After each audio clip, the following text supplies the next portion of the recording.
Lourdes, Denise, oo nga, tama yan. Mismong si Public Works Secretary Vince Dizon yung nagpunta kanina dito sa Office of the Ombudsman para nga isampay itong kaso against 20 individuals at 4 na kumpanya kaugnay nga dito sa maanumalyang flood control projects. At kabilang nga, narinig ko kanina sinasabi ninyo, kabilang doon sa mga nakasuhan kanina, sina dating District Engineer ng DPWH Bulacan 1st District Engineering Office, Henry Alcantara, former Assistant District Engineer Bryce Erickson Hernandez, at Chief of Construction Section JP Mendoza. At kasama rin sa mga nakasuhan ang Sims Construction Trading, Wawaw Builders, IM Construction Corporation, at nga itong ang St. Timothy Construction Corporation na kung saan nga ay represented ito ni Maria Roma, Angeline Rimando at mismong si Sara Diskaya based on her admission doon sa mga hearings.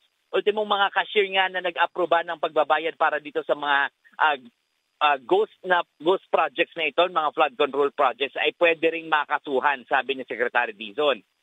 Paglabag daw sa Anti-Graft and Corrupt Practices Act at Malversation of Public Funds Act ang isinampang kaso. Non-bailable ang mga ito at kung makonvict yung mga akusado ay maaari silang makulong ng panghabang buhay. Karamihan daw sa mga akusado ay kasalukuyang empleyado ng DPWH at ang mangyayari sa kanila, hindi na sila suspindihin, diretso na silang tatanggalin sa kanilang trabaho. Ayon pa kay Dizon, ito raw yung mga kasong isinampa nila dahil ito yung madaling patunayan at parang kung ito yung isinampa nilang kaso ay mas mabilis daw na uusad ito dahil nga sa mga ebidensyang nakuha nila.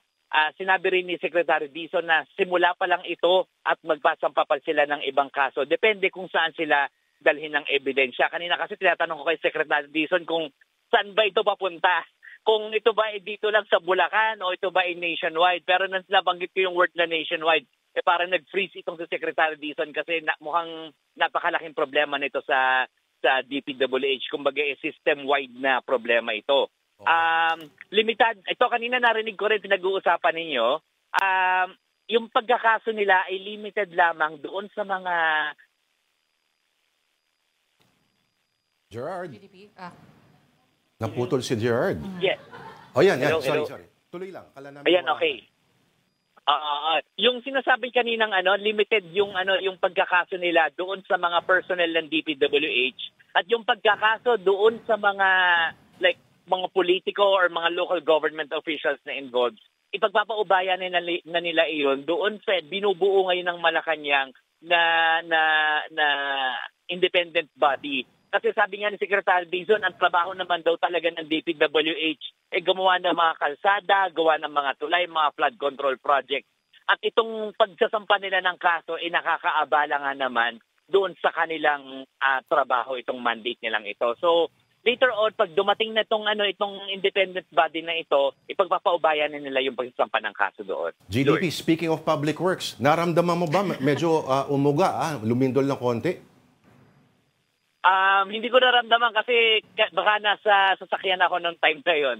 Okay. Akala ko sabi mo manihid ka na. Merong merong 3.6 daw. 3.6 to 3.7. 3.6, 3.7. Mabuti na lang. Unconfirmed, at hindi mga contractors ng mga notorious ang gumawa ng building na to. Kaya matibay-tibay.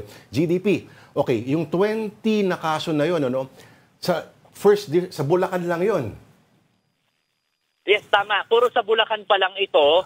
At syempre merong iba pa yan. Meron pa ako naririnig sa iba't ibang probinsya na hindi ko nababanggitin. At kung meron man daw na ebidensya na magturo kina Secretary Dizon na meron talaga sa ibang probinsya, ay hindi raw sila magdadalawang isip na magsampa rin ng kaso. So, itong isinampa ngayon sa Ombudsman, una pa lang ito.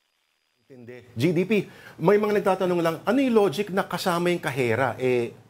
May kapangyarihan ba siya na mag-double check? Minsan, di ba, nauutusan yung mga, di ba, or anong lohika ba doon?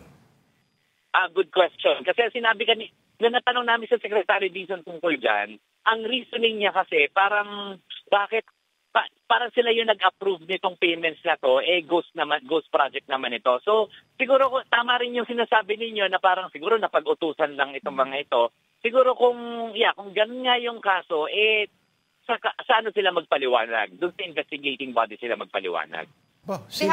Kung same logic, yung mga messenger, Kasi I'm Kasuhan na looking rin at the list right now, puro project engineer, may ilang, may general manager, owner, manager, tas nag-iisa dito ngayon, dito sa listahan na yung 20, nag-iisa yung cashier.